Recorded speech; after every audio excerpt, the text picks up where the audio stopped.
All right, welcome to Young Turks. Cenk Uygur, Francesca Fiorentini with you guys on a lovely evening across America, obviously. And we have lovely stories for you guys. Hilarious fact check that has no facts. Of course, it's against the left. They had to invent one.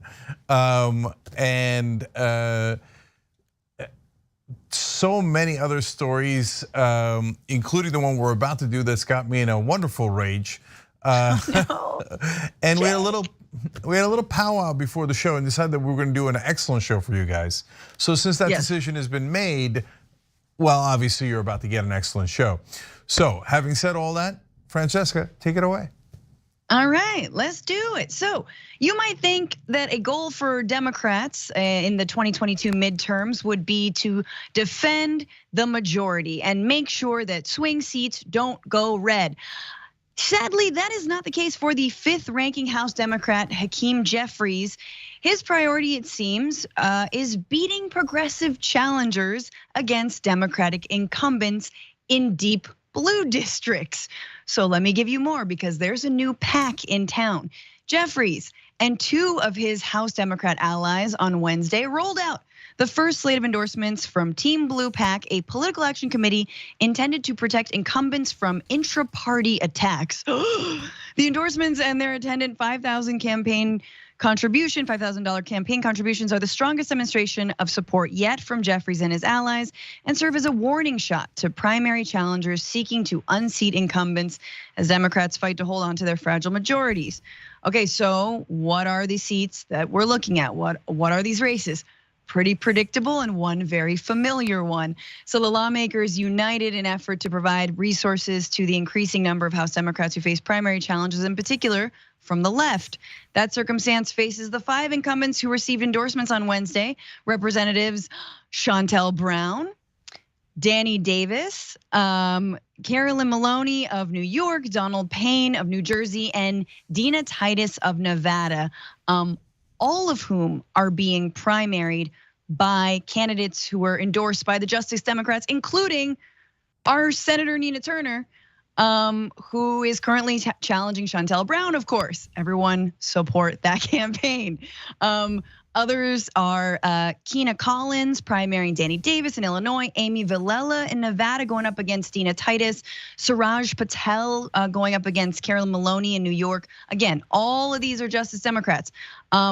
So here we are, and they're justifying, before I go to you, Cenk, they're justifying themselves, this new PAC. They're saying, this is Josh Gottheimer, remember the guy who tried to strong arm against the Build Back Better bill from the center, that was fun.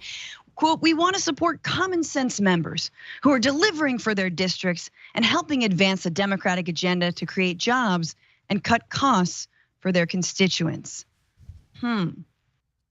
Who's cutting costs? The centrists or the progressives for their constituents? Who wants to extend child tax credits? Progressives or the centrists? Who wants expanding Medicare? Cenk, when this news hit you, we were in the morning meeting, you were livid. Yeah. Thoughts on it? So, look, the article is actually better than you might expect, or I expected, because in the beginning it looked like they were trying to paint these 3 as neutral. But no, they explain later in the article that this new PAC is almost completely funded by corporations. So I still think that they are way too kind to these 3 corporate goons. And they describe Hakeem Jeffries as being part of the Progressive Caucus. That's a good one. Okay, is he technically in the Progressive Caucus? But yes, but if you don't know this, and every reporter that covers politics should know this, half of the Progressive Caucus is not remotely progressive. And I don't mean like they don't meet up to my standards. No, I mean they're also in conservative caucuses. They just want to be in every caucus. They're not at all real. I wish the Progressive Caucus is as large as its numbers indicate, but no, half of them are totally conservative Democrats that put their name in there for marketing purposes. And Hakeem Jeffries is a perfect example. He's one of the biggest corporate Democrats in the country. In fact, he started this PAC backed completely by corporations to try to defeat progressives who are free of corporate PAC money and hence actually try to fight for you guys and try to fight for democratic principles, which Hakeem Jeffries is completely opposed to. So he says a lot of humorous things here, Francesca. So let me quote a couple here. Yeah. He says, it's important to support effective legislators for delivering for the American people in partnership with the Biden administration. Now let's break that down. Number one, wait a minute, the progressives were in partnership with the Biden administration. They were the ones trying to pass Build Back Better. It was conservative Democrats that killed Build Back Better. So what do you mean in partnership with the Biden administration? Hakeem, you're going with an old talking point. The old talking point is, hey, rest of the press, remember, corporate Democrats are the real Democrats. We don't agree with any of the democratic principles. We never pass any legislation for the American people or our voters. But you must declare that we are the real Democrats and we are with Democratic leadership. But in this case, a lot of you guys, including Josh Gottheimer, fought against the Biden agenda. Progressives tried to pass the Biden agenda. So Hakeem Jeffries is clearly lying there. And then he said, support effective legislators. What do you mean effective? You guys didn't pass anything. So you passed COVID relief bills. Trump passed a couple of those. And then you passed an infrastructure bill laden with corporate pork. Yes, your donors, Representative Jeffries and Gottheimer, they got rich off of it. And there's some good things in the bill, to be fair. But you said that you were going to do Build Back Better with it. I mean, Hakeem Jeffries, let's take him at his word. He says he's a progressive. I've got more on that in a second. Okay, he says his corporate PAC money doesn't affect him at all. Okay, all right, but let's take you at your word. Oh, you really wanted to pass Build Back Better and the progressive priorities in there. Well, then according to your own logic, you failed and you are obviously not an effective legislator. So none of your quote makes any sense. But honestly, Francisca, none of his quotes make sense. I'm going to get to more in a second. No, can I go to the next one? I mean, just to add some meat to what you're saying in terms of this team blue, which is so funny because every time a progressive sticks their neck out for a piece of legislation, i.e. like the vast majority, what the vast majority of Americans want, they're always called like not being team players. But of course, when Gottheimer and the rest want to hold back, they're being part of the team, right? It doesn't, how does it not work both ways? So, but if you do a cursory look at who's already donated, it's everyone from insurance companies and groups to financial groups to Coors Light and even Comcast. So the corporate money bundled in this pack is already there. Jeffries, of course, as Cenk noted, is very defensive of this strategy. And he says, graphic 7, why are members of the hard left targeting progressive members of Congress and then trying to act as though they're engaging in some ideological contest against the rest of us? Jeffries says, it's worth noting, the writer writes, of course, that Team Blue Pack isn't defending any incumbents from challenges from the right. So what happens if Democrats lose seats in Congress? Who do you think is going to be blamed for that? Well, we know that they're not putting money at actually defending those swing seats. Instead, they're defending them from the left. But of course, progressives are going to be blamed ultimately. Yeah, so there's a lot of points to make there. I'm going to let one of our members make the first one. Joseph Knight said, so it's wrong to primary incumbents. Should Jeffries step down? Because Hakeem Jeffries got to a seat by primarying a Democratic incumbent. So he doesn't mean that it's wrong to primary incumbents. He means it's wrong to primary conservative incumbents. When asked, hey, have you guys supported a single progressive incumbent Democrat? Nope. Did they form this and help Alexandria Ocasio-Cortez and Ilhan Omar and Rashida Tlaib last cycle when they were being primaried by conservative Democrats? Nope. They didn't care about those primaries at all. Now that leads us back to the quote that Francesca read to you. He said, why are the members of the hard left targeting progressive members of Congress? Wait, Hakeem Jeffries, you're claiming to be progressive? You're claiming to be progressive. And you're now financing elections against progressives. You're a joke. If there were real reporters in the country, they would all call you a joke. Instead, they cover for you because they're corporate media and they say, oh, well, he could be a progressive, could be. I mean, he's helped to kill every progressive piece of legislation there is. He's helped to fight back as aggressively as humanly possible against every progressive in Democratic primaries. but he calls himself a progressive. So we have to, no, I don't give you that title. No, you're not remotely progressive. You've never shown that. In fact, you're one of the biggest enemies of progressives, and you admit it, right? But what's funny is that is him calling himself progressive, because that means he knows we're more popular than he is. That's why he has to pretend to be on the progressive. But even so, he can't do it. He can't stomach it. He hates progressives so much, he calls them the hard left. The hard left. What hard left? Hard left that is fighting for Build Back Better. That's theoretically the Democratic administration's agenda. So what, reporters, you should ask Hakeem Jeffries, what part of Biden's agenda is hard left that you're so adamantly opposed to?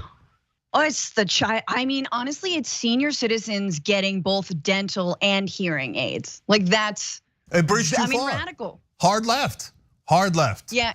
You're just alienating the majority of people who don't like all 5 of their senses. What about people who only like 3? Think about them. What about the center?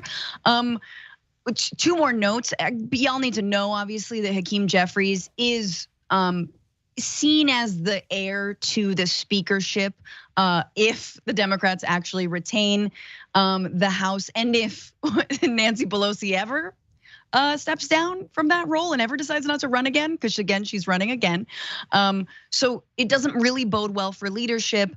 And also he's someone who's said, essentially coded in a way to hit at the squad, and specifically AOC, like, we have to be more than memes. That was like a quote that like, the squad is just a bunch of memes. That's a collection of memes. I mean, really, there's no difference from this line than what Republicans say about real progressives in the House.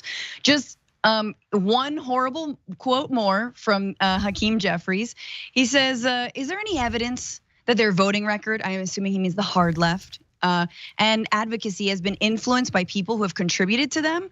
Oh, excuse me, he means, he's basically saying there's no connection between who gives you money and how you vote. So he says, is there any evidence that their voting record and advocacy has been influenced by people who have contributed to them? Somehow we're supposed to theoretically believe that they're being unduly influenced because they're raising money from employee-supported political action committees. Okay, Hakeem, that's great. Well, let's look at one of the incumbents that you're defending, Shontel Brown in Ohio. Shontel Brown approved major contract, and then, hey, the contractor backed her campaign. And because of that, she's actually is facing an ethics probe over this exact same thing. It was a $17 million from the Perkins family who own the Perk. I don't know exactly what Perk is, but there's a lot of other pieces of evidence of this. But let's go to Carol Maloney. Carol Maloney, again, being defended. Some of her donors come from securities and investments firms, real estate, lawyers and law firms to the tune of $100,000. There you have $80,000 from insurance. Oh, don't forget pro-Israel. Again, a lot of the dark money that supported Shontel Brown as well against Nina Turner, $80,000 there. So, by the way, Shontel Brown just said after Amnesty International called what Israel's doing in the occupied territories apartheid, Shontel Brown came out and said, no, Amnesty International is wrong. So looks like that PAC got its money's worth when it comes to its campaign donations. So Hakeem, I'm pretty sure we're seeing a correlation there. Yeah, so Amnesty International, well-known right-wing group. I'm sure that's why Shontel Brown is coming out against them. Saying that they're wrong is absurd. Okay, look, you could have a difference of opinion. Is it honest or is it not honest? Well, Shontel Brown's campaign was helped by over $2 million from a PAC called Democratic Majority for Cleveland. Oh, sorry, my bad, not for Cleveland, for Israel. It's a PAC called Democratic Majority for Israel. It's in a Cleveland race. I don't know which part of Cleveland Israel's in. And so, well, did they get what they were looking for? Because Hakeem says they don't. They just give millions of dollars to Hakeem Jeffries, Shontel Brown, and all of these corrupt Democratic politicians, but they never get anything in return. They just don't mind, they're doing it for charity. It has nothing to do with Israel. Wait a minute, it says in the title, Democratic Majority for Israel. So what does Shontel Brown do? Not only does she help dismiss the Amnesty International report, she said earlier that she basically would never question Israel's funding. You get a couple of $1 million from a lobby, and then you say, I will never question that lobby. I'm sure it's a wild coincidence. Wild coincidence. How about Gottheimer? Gottheimer was one of the top Democrats fighting against Medicare being able to negotiate drug prices. That would give you lower drug prices. That is so popular. It polls at over 90% in the country, let alone in the Democratic Party. And Gottheimer just magically happened to be against 90% of the voters. Oh golly gee, gets tons of money from drug companies and health insurance companies. But let me reread Hakeem Jeffries' hilarious quote. Is there any evidence that their voting record and advocacy has been influenced by people who've contributed to them? Yes, yes, Hakeem. There's overwhelming evidence. So absolutely, he's an absolute joke. And then he said, remember, he said, "Oh, they're in some sort of ideological contest against the rest of us." In other words, he's implying that there is no ideological difference. Oh, great! Then I'm sure you'll get your partner Gottheimer to vote with us on lower drug prices. Is he going to do that? No, he's not, is he? Are you going to fight for? That's the other thing. And so they on some of the issues, they just flat out kill bills, right? And they do it on behalf of their corporate donors. And we've already shown you, what we just showed you was a tip of the iceberg. There's almost every one of their votes matches their corporate donors. That's the iceberg, and we've shown it to you 1,000 times on this show, right? But on top of that, there's the other part of it, which is, oh, we are for this agenda, but we just couldn't find a way to fight for it. Oh, did Manchin oppose it? Well, Manchin's a good Democrat. Sinema, they're good Democrats. No, we have to give up. We have to instantly give up. So Shontel Brown is now the incumbent. What does she do to get Build Back Better passed? Nothing, nothing. What does she do to fight for any of those progressive positions? Nothing, because they never wanted it to pass. Their donors told them, pretend you're in favor of passing, because they know that progressives win, certainly Democratic primaries, if people know what their actual policy positions are. We can show you the polling on those positions. And that's why they pretend to be progressives, and then when the minute they're in office, no, I vote no on all progressive priorities. So by the way, these guys are going to raise millions of dollars from the people who they work for, corporations, their donors. They're deeply, deeply corrupt, right? So you have to fight back. There's no other choice. If you don't have money, no problem. You can volunteer, etc. You want to surrender to these guys? Yeah. Okay, so here's my suggestions. First of all, the race that they care the most about is the Nina Turner race, because they know Nina Turner is going to fight for you. And she's going to fight for progressive and Democratic priorities. Why do you think they're scared out of their minds? Why did they if those PACs put $6 million into a completely unknown candidate, Shontel Brown? They picked her out of a hat. There was like 11 other people in that race that matched her credentials nearly identical, right? And they're like, who's the one who will do anything we tell them to? Oh, Shontel Brown is already in the middle of several corruption scandals. Perfect, she's the one we want, right? And they poured $6 million into her campaign last time around. So you gotta fight back. NinaTurner.com/hello, because the reason they put $6 million into Shontel is not because of her. No one cares. She's just a robot. Just fill in the blank, right? They were trying to stop Nina because they're worried that Nina Turner is not just progressive, but that she'll be the leader of progressives and she'll show them how to fight. And that's the number one thing Hakeem Jeffries doesn't want. As he hoards corporate cash in PACs like this and uses it against us, he's like, you better not fight back. And his number one ally in all of this, of course, is corporate media.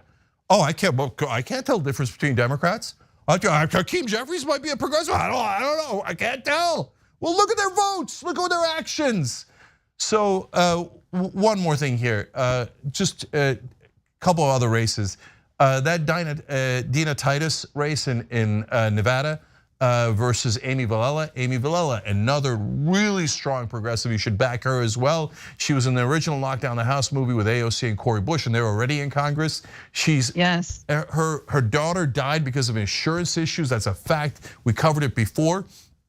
So they're also scared to death of Amy, because there's no way she's going to stop until they get Medicare for all. And all of their donors hate Medicare for all. And so that's why Titus magically shows up on this list, because of her opponent. Her opponent is definitely uncorrupted. And if there's one thing these guys hate, it's people who are uncorrupted, which then finally leads to Cuellar. They ask about Cuellar. The guy is so corrupt. I mean, he didn't just do legalized bribery, Francesca. That's what they all do. That's their racket, right? He was like, oh, Azerbaijani oligarchs, I jump in. And so the FBI had to raid his house for information about his illegal corruption. And they asked Hakeem Jeffries, well, you haven't backed him yet. He says, it's the jury's out. Literally, he said, I think people shouldn't prejudge the outcome. Okay, why does he defend Cuellar? Because they're all corrupt. He's like, if I go after Cuellar, they can come after me. And they said, well, you haven't given him money yet. Why? He said, no specific reason. An FBI raid isn't a specific reason. You might lose that seat. Who do you think is going to be a better candidate? A progressive like Jessica Cisneros? You should also help her campaign. Such a bad look. Yeah, right? yes. Sorry. Or someone facing an FBI investigation in a seat that is not guaranteed to be Democratic. Well, you would massively weaken the Democratic Party if Cuellar is the candidate, and everybody knows that. And guys, think about it, it's so obvious. Imagine if a progressive had their offices and house raided by the FBI because of corruption. Do you think Hakeem Jeffries would go, I can't tell. I can't tell, the jury's out. Okay, we might support them later. No, because Cuellar is a dirty, corrupt, conservative Democrat, just like Hakeem Jeffries and Gottheimer. He's like, no specific reason. We might come and support that fine, upstanding fellow later, okay? No, these guys are the ones that pretend, they're the worst of the worst, because they pretend to be on our side. They work for their donors. They kill every piece of progressive legislation. And their new PAC is a joke. And I'll add one last way to fight back for you guys, rebellionpac.com. The whole point of Rebellion PAC is to fund progressives that do not have other options and that need funding against these corporate behemoths and their servants, Hakeem Jeffries, Josh Gottheimer, and the rest. Amazing how it's never ideological whenever you're pro-corporate. That's not ideology. That's just how it is. Cenk, I do know we have to take a break, but we have more stories after this. All right, we'll be back.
All right, back on TYT, so many great comments. This is the member section first, tyt.com/join. Jam says, Jeffries is Nancy Pelosi's handpicked successor, right? I wonder where he learned it from. 100% right. I loved it. Pramila Jayapal thought that she was gonna be the Speaker of the House, that Pelosi was gonna help her. She's so frustrating, doesn't know a thing about politics. It was always gonna be Hakeem Jeffries because he's the most corrupt. Isaac says, if you don't like progress, by definition, you're a conservative. Tina says, to me, that interview smells like the establishment knows that progressives are on the rise and they're terrified. Yet you don't start a whole new PAC filled with corporate PAC money if you aren't scared of progressives. Trust me, I know when we first started Just Democrats, no one bothered, right? And in fact, it was Hakeem Jeffries who said, those nerds are never gonna beat anyone. Oops. Okay, now it looks like he's a little scared that we're gonna beat people and one day him. Maui Greg says, I'm sure Jeffries will rally all his support behind Mansion and Cinema. By the way, reporters should ask people like Jeffries, what do you guys think of Mansion and Cinema? Chantel Brown the other day was defending Mansion and Cinema. Defending Mansion and Cinema. NinaTurner.com/hello. Yeah, Mountain Drag is absolutely right. It seems to be the biggest trick in the corporate Democrats' book, claiming to be progressive during election time, then once in power, blame all their incompetence on the progressives. Well, Mountain Dragon, you know better than almost every national political reporter in the country. I'm serious, dead serious. You understand politics infinitely better than they do. They're like, oh, they call themselves progressives, so I will call them that. Oh, they blame progressives, I will now blame progressives. Make up your minds. Jesus, man, reporters are so bad at this. Corporate media is the worst. Patrick M is a new member by hitting the join button below on YouTube. Thank you, Patrick, you're awesome. Mika Gelfand said, I've been subscribed to New York Times Daily Briefs. I've seen so many far left Democrats are hurting the party headlines. It's revolting. The New York Times seems to criticize the left more and cherry pick stats to make progressives look bad. Mika, I told you, New York Times is among the worst. It's not the facts, it's the framing. God, they hate progressives and they make good Democrats, they brainwash them into opposing progressives. It's totally part of their corporate agenda. Trista LaCour says, hey, Francesca, great to see you. And oh yeah, hi, Jenk. Francesca. Hey. Hey, I just wanted to remind everyone, I have a live show in Brooklyn on Thursday, March 10th. Get tickets, bituationroom.com. All right, bituationroom.com, right? Yeah. All right.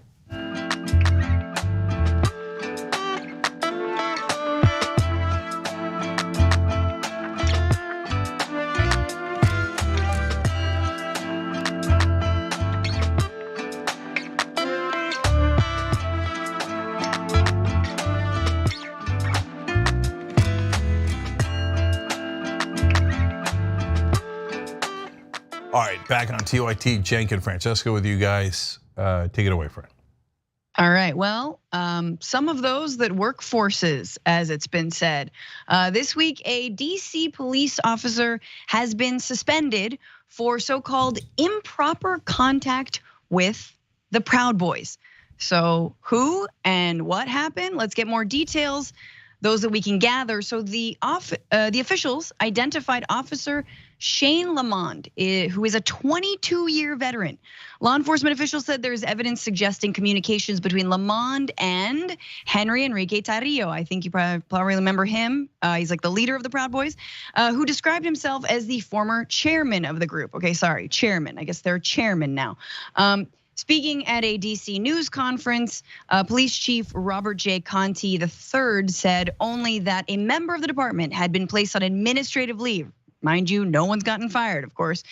Administrative leave during a quote ongoing investigation being conducted by his department, the FBI, and the Department of Justice. Of course, someone would talk, and that was Tarrio himself, the Proud Boy who is currently in prison. He was reached by phone, describing his contacts with Lamond as professional. He said he provided Lamond or other police officials advance notice when Proud Boys plan to rally or march in the district. But Tarrio also said that during the marches, Lamond, that's the lieutenant, would tell him the location of counter demonstrators. Tarrio said that that was so his group could avoid conflict. Oh yeah, Proud Boys, real good at avoiding conflict. Though after one night of violent demonstrations, police accused the Proud Boys of roaming the city looking for and instigating fights, targeting people they believed and identified as Antifa or anti-fascist.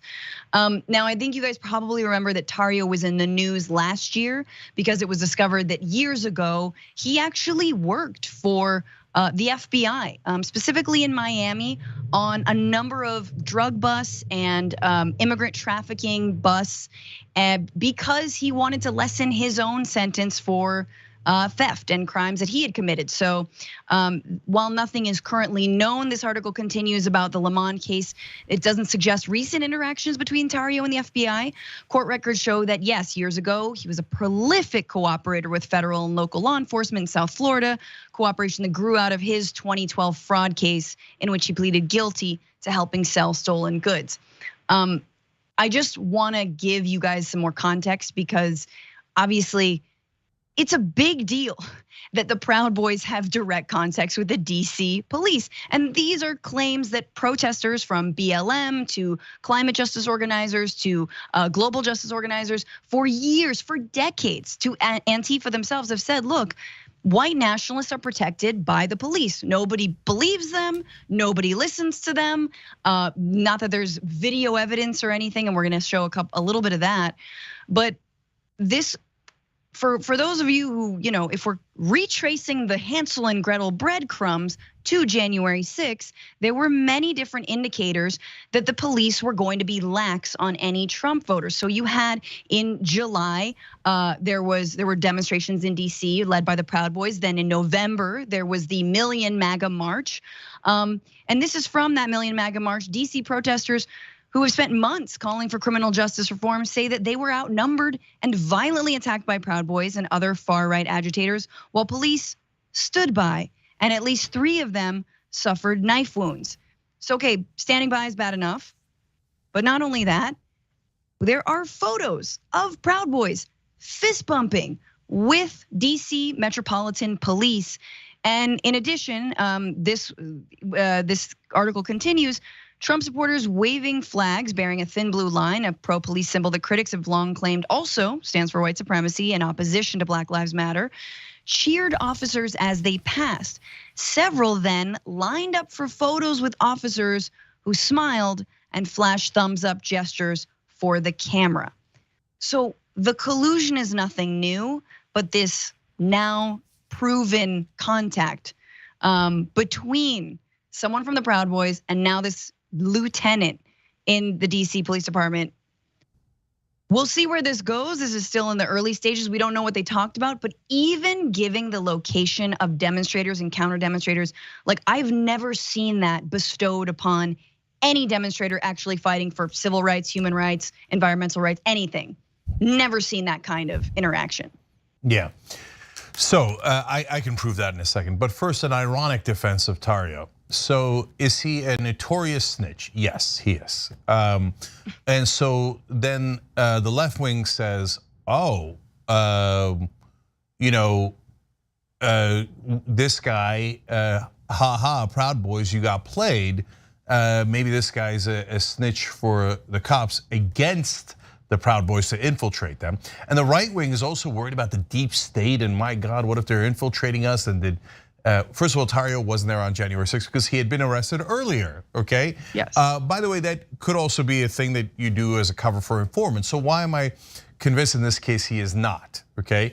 Because if he was truly an informant currently, they wouldn't put the guy that he worked with him on administrative leave. I mean, cops protect each other at all costs. You don't say, hey, you know what? You work with an informant, that is outrageous, that's it, you're on administrative leave. You don't get punished for that if you're the cop. No, you get rewarded for that. Hey, way to get an informant. So, and Tarrios says, this is what you get for working for the government, referring to earlier in his career. Then they screw you like this, basically. He says something to that effect, right? So clearly he's also mad about this, okay? Yeah. And so, okay, fine, he's not a snitch in this situation. But is he still coordinating with the cop who got put on administrative leave because of this investigation? Well, definitely. Okay, now is that a problem? Because Tarrio's defense is, well, listen, I was just being a good Samaritan. I was telling him where we are. I also was, getting the whereabouts of the other side to make sure we avoid them. But wait a minute, now that's where things break down. Because as Francesca just explained to you guys, the Proud Boys do not have a history of avoiding counter demonstrators. They have a deep history of confronting counter demonstrators and then sometimes knifing them or sometimes beating them senseless and getting, by the way, oftentimes get arrested where they got arrested in New York, etc. And so is it a bad idea to tell the Proud Boys where counter demonstrators are if you're the police? Of course, that's ridiculous. He's basically telling them, you go kick their ass over here, go kick their ass over there, go do whatever assault you want in the other place. And Francesca, the last point you made is undeniable. I've never once heard of a Black Lives Matter protester, or imagine a pipeline protester that calls the cops, and the cops are like, oh sure, I'll tell you where the other side is. Yeah, keep you safe. No, that's great. No, 9 times out of 10, they're denied permits to even peacefully demonstrate, and then they are arrested for not having a permit. See how that's very fun. I just want to correct myself. Earlier, I said he was still actually serving his time in jail. He's not. He's been out since January of this year. I did want to show this video because it sort of demonstrates the mood in DC, which BLM protesters and others who were active in 2020 and 2021, they saw what was happening. I mean, everyone on the streets in DC knew that something like January 6th was brewing, and even the cops knew probably. But again, we don't know. But I just want to show this clip, and here is a Proud Boy beating up 2 Black Lives Matter protesters. The DC police are all over it. Watch how they handle him.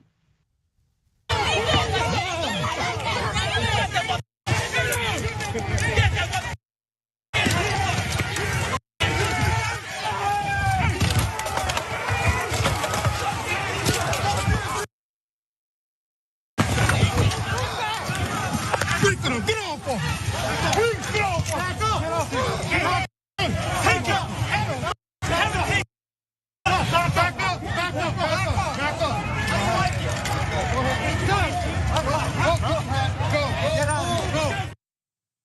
Go, get out of here, be free, live your wonderful life. Go kick someone's ass around the corner. In what world have you seen? Could you, just ask yourselves, could you beat someone up in front of 6 cops right now and walk away, grab your hat that you dropped, and be free? My guess is most people watching, hell no. In no world would that ever happen to you. Francesca, they shoot unarmed black men running away from them in the back. I mean, we've seen that in countless cases. You think a black guy that was in, by the way, with other black guys, go and beat up a white guy on a bike, and the cops are like, go, fly like the wind. They basically told that guy, go be your best white supremacist self, okay? You're free as a bird. No, if the roles are reversed, you know that the cops are gonna kick the living crap out of that guy and put him in prison and etc. Look at this guy, look at this guy. Oh, there it is. Yeah, he's just walking away, no one cares, no one cares. So now, by the way, that's a little bit of a white power sign, and I think an F Antifa is what he yelled. In case there was any doubt as to who he was. Continue, Jake. There's not a single person, including right wingers, that thinks that if he was black, the cops wouldn't have kicked the living crap out of him and arrested him. He committed a flagrant assault right in front of them. They're okay. So now look, not all cops are the same. Some cops have arrested Proud Boys as they're beating people up, etc. But this cop in DC that we were telling you the original story about, it didn't look like that's what he was doing. It looked like he was telling them how they can go find left-wing protesters to assault. So we'll let that investigation unfold. Cops are not really known for doing honest investigations of themselves, but we'll see how this one plays out. Last thing on this, Francesca, is look, now there's a Democratic president, and it's barely better.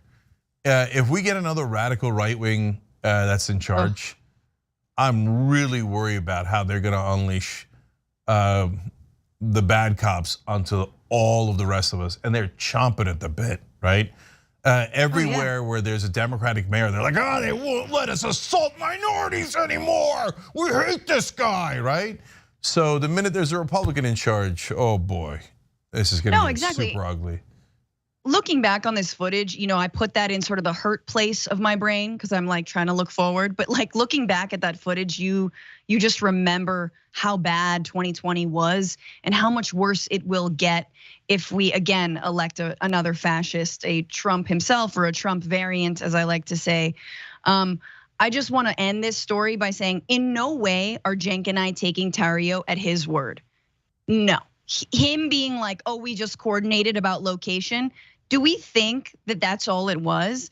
The fact that this guy was put on administrative leave, this lieutenant, for having ties to Proud Boys, come on. There's something deeper than just, oh, I gave you the location, because that's just standard police and extremist stuff. Yeah, it's a great point. I mean, in order for the police to suspend one of their own, that bar is as high as you could possibly imagine. God looks up at that bar. It's a really high bar, okay? So, he happened to record where the Proud Boys were gonna be as part of his administrative duties, and hence we suspended him? Hell no. God knows what he did with those Proud Boys. I think we have to take another break. All right, when we come back, a wonderful strike. It's great to see. And then President Biden, as usual, tries to outright wing Republicans. Of course.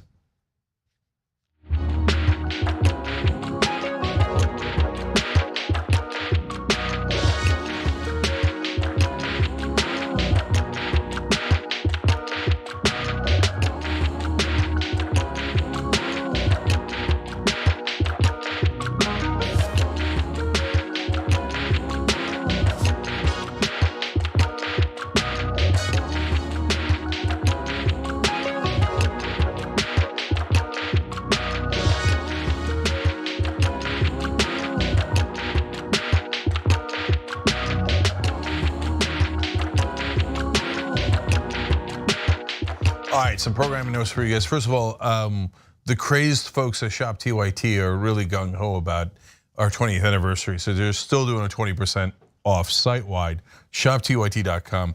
I got my new 20 shirt. Oh my God, I love it so much.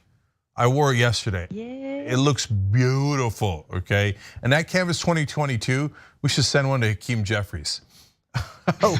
Yes, canvassing against you in primaries. Live with it. And speaking of 20, yes, we crossed 20 years, but just last week we also coincidentally happened to pass 20 billion views. So 2020 indeed, that's a lot of views, man. Even if you told me, and I've got a lot of bravado. I don't think anybody's surprised by that. But if you said in my living room, you guys are gonna get 20 billion views, I'd be like, oh, come on, brother. Okay, even I'm not that crazy. But you did it. So thank you to our audience, who's awesome. Okay, now speaking of which, let's go to our members. Isaac says police reform goes way beyond preventing brutality and also needs to involve getting rid of those who don't want to protect and serve. Hear, hear. Little Mac McGee says, referring to the video we just showed, that is disgusting. That one video just showed everything wrong with America in 30 seconds. There's a lot of truth to that. Now on Twitch, Drink That OJ and Killer Quip. Killer Quip gave 1,000 bits. Drink That OJ and Drew in Georgia gifted a sub. Thank you guys. Just here for the free drinks gave 1,000 bits and gifted 5 subs and said mods get bits. Yes, our mods are awesome. We love them.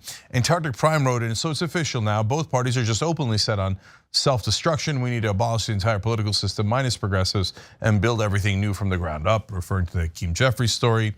And one crew wrote in, TYT's the best. I appreciate the daily ammo to go at my conservative friends and co-workers with. Thank you, TYT, not to mention the dopest chat community anywhere. Peace and love to everyone at TYT and the entire TYT chat family. Thank you, those are great words. And if all we did was get you guys the ammo to be able to fight back with progressive ideas and facts, then I'm super happy that we did. That's good enough right there, let alone everything else we do. Ken Collins, American hero, just joined by hitting the join button below on YouTube. Spin Me a Cellcloth, a YouTube member, said, is there any longer a difference between conservative Democrats and what was formerly called the Dixiecrats? Well, shout difference. the Hakeem Jeffries of the world pretend to be in favor of voting rights, and then when it gets killed, they do absolutely nothing about it, and they go, well, oh God, I really wanted voting rights. Golly gee, we couldn't get them. I guess we should immediately surrender.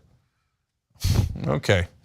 Moondragon on Super Chat says, happy late 20th anniversary. Wish I'd been with you since the beginning. Look forward to donating $50 or a practical multiple thereof.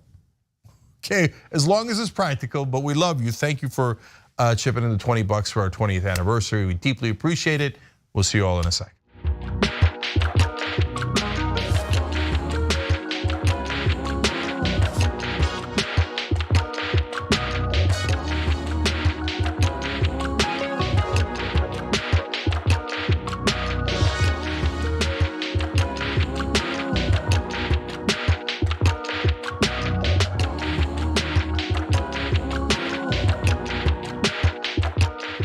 All right, back on TYT. Cenk and Francesca with you guys. Forward.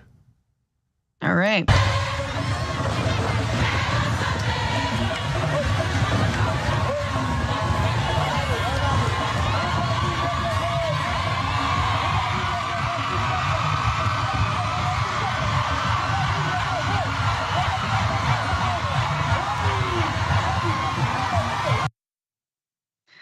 So that incredible energy is from Haiti's garment workers who are taking the streets to protest corporate corruption and a bunch of wage theft that has been going on for decades.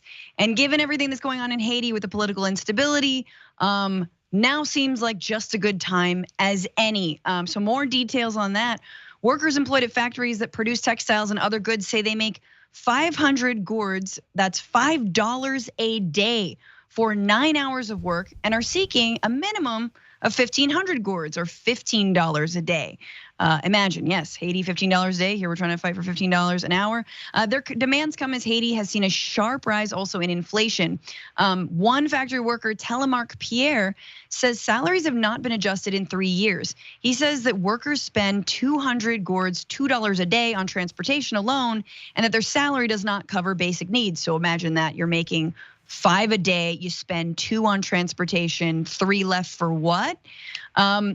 Just for some what's going on, who like what factories are these? Well, they're companies like Walmart, companies like Hanes, Gildan, and for some context, a t-shirt at Walmart costs, let's say $7. Minimum wage in Haiti is 300 gourds a day, $6 to $7 a day. But of course, some workers are paid as little as $3.50 a day.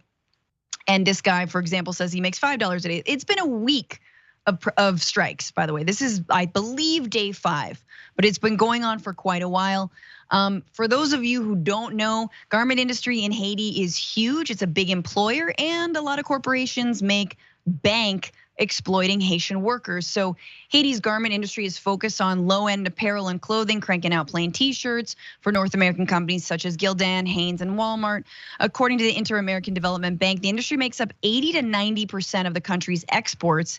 And thanks to free trade deals agreed by the US Congress, most Haitian garments are able to enter the US duty-free.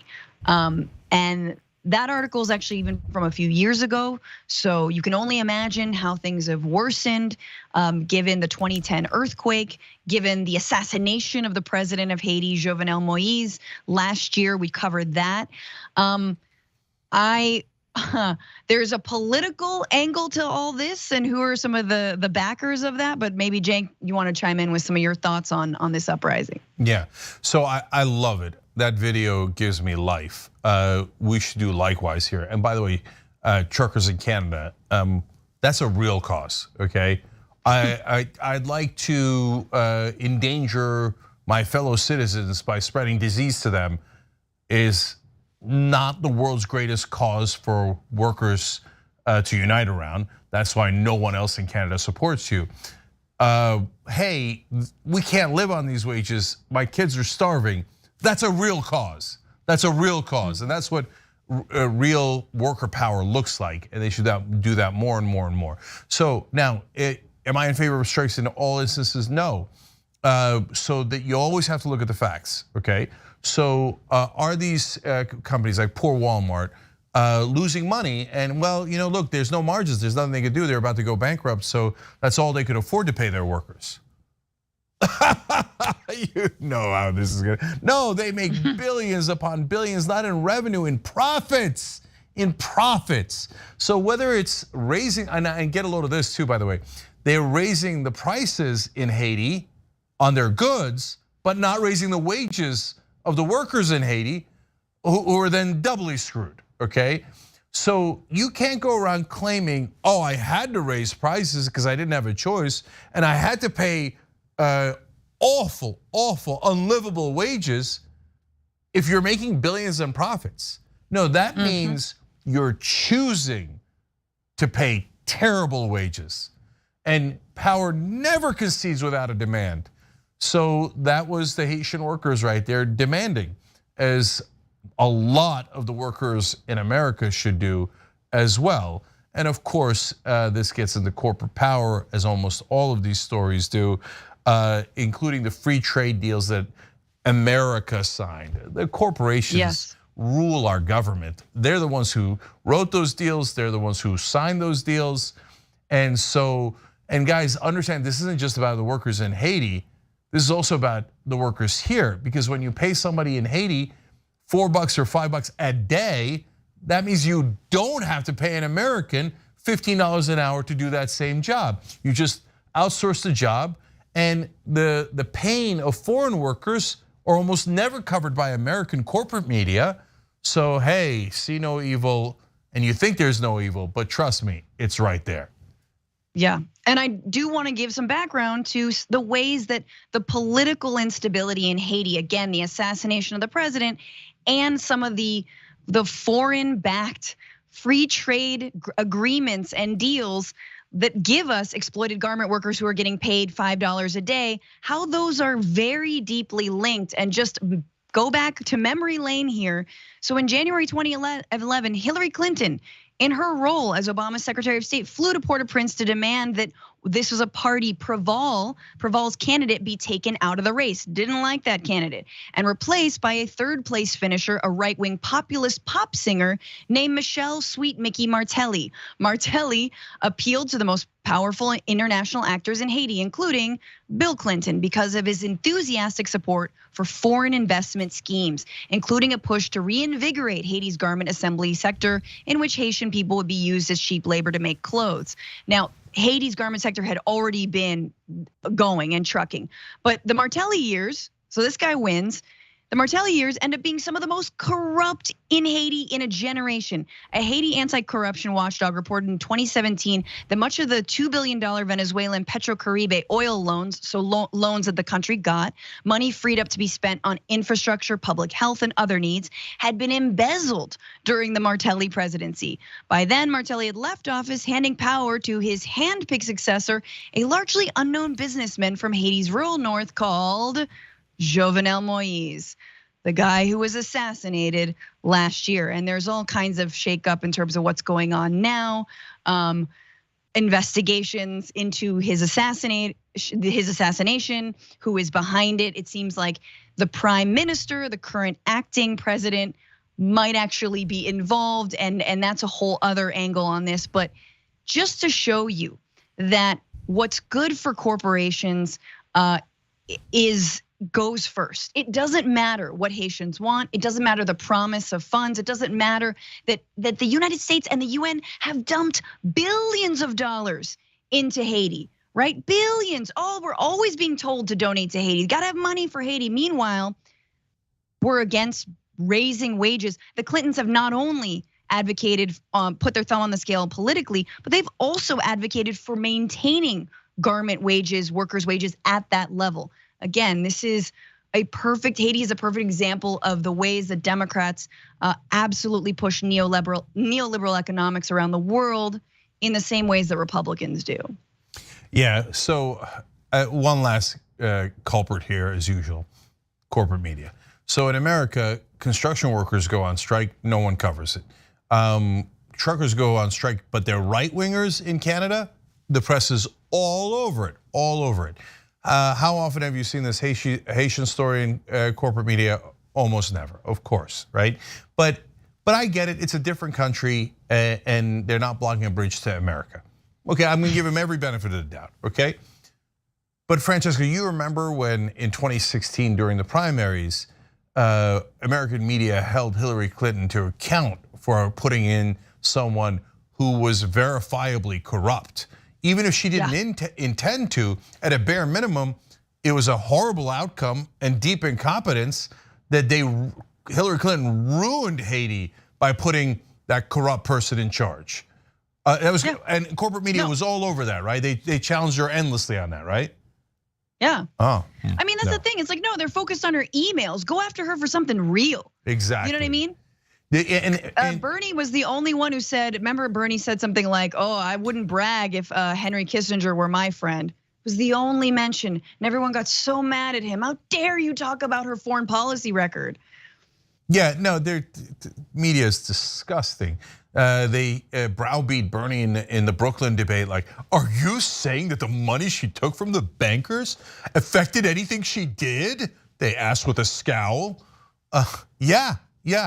Her donors affected almost everything she did. And guess what company she was on the board of, by the way? Walmart. Oh, Walmart's one of the biggest employers in Haiti, hiring those people at $4 a day. And look at that, Hillary Clinton put somebody corrupt in charge of Haiti to make that happen. But hey, media in America, you wouldn't want to cover that. No. Instead, you should bash progressives all day long. They're the worst. Yeah, no, I mean, heart goes out to Haiti, and also it's just great to see. It's great to see them standing up, but like the United States has failed them. I mean, we need to really just no more. We've screwed them royally. Shall we move on? Yep. All right. Well, turns out the Biden administration is expected to request more than $770 billion in Pentagon and related spending for the fiscal year beginning in October. So for 2023, yeah, I know, crazy, right? That is apparently more important than eliminating child poverty or stopping climate change. Nope, $770 billion for 1 year. This is according to Reuters, ongoing budget talks between Defense Secretary Lloyd Austin and the White House Office of Management and Budget coalesced around a proposed defense request of higher than $770 billion for 2023 fiscal year starting October 1st. Now, that's even more than what Trump was asking for back when he was president. I don't know if you guys remember that Biden wanted a little bit more than Trump back in 2022. Congress gave him even more, gave him $25 billion more than what he asked for to put it at 778. So I guess this time around, Biden's like, okay, well, let's just start with 770. Wanna bet it's gonna land at like 790, depending on how this whole Ukraine thing shakes out. What does all this pay for? Let's take a look. The national defense top line budget includes Pentagon budget spending on salaries, tanks, stealthy F-35 made by Lockheed Martin Group, as well as funds for the Department of Energy's nuclear weapons programs. Those sort of beautiful emblems to death. Among the top priorities for this budget are shipbuilding, developing capabilities in space, missile warning, and modernizing the nuclear triad of ballistic missile submarines, bombers, and land-based missiles, one of the sources said.